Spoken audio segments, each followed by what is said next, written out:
Lorna was an incredible physician, an incredible leader at New York Presbyterian Hospital, where she was running the emergency department at the Allen Hospital. Lorna was a salsa dancer. She was a snowboarder. She was a world traveler, and she was the crazy aunt to 8 nieces and nephews. She was always taking them places and having a great time. Lorna was very typical as a physician. In particular, was her fear for getting mental health treatment. And those really intense hours in New York City during days and weeks and months during the beginning of the pandemic, when the emergency rooms were overwhelmed with patients dying in the waiting rooms, clinicians who didn't know how to take care of them. Lorna contracted COVID, went back to work way too soon after being sick with COVID. Like within 12 hours of being afebrile, she went back in. She was way too debilitated from her COVID to provide patient care. But nonetheless, just like the firefighters on 9/11, she ran back into the burning building and it killed her. She pushed through with sleepless nights,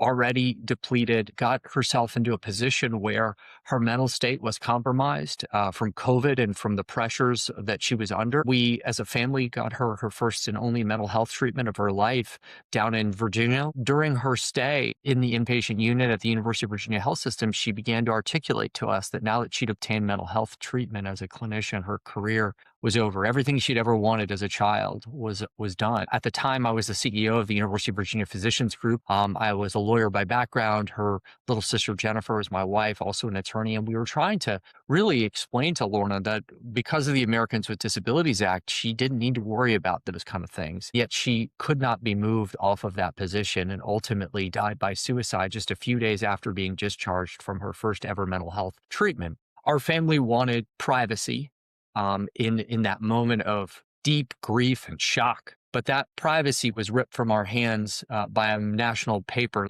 news outlet that published her cause of death over our objection 12 hours after she passed. In retrospect, that was a gift. At the time, it felt like the biggest gut punch I'd ever received. Certainly was not something that was welcome. At the time, because Jennifer and I were so concerned about health workers, we felt like it was important to warn the country that other health workers like Lorna were at risk of contracting COVID and then coming back too soon and potentially having the impacts of COVID on their cognition, and just we needed to protect them.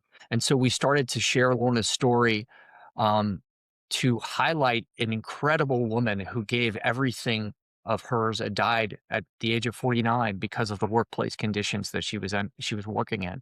We need to do something for the healthcare workers who are left behind. We named the foundation after Lorna, but the foundation isn't for Lorna. It's for all the health workers in the United States.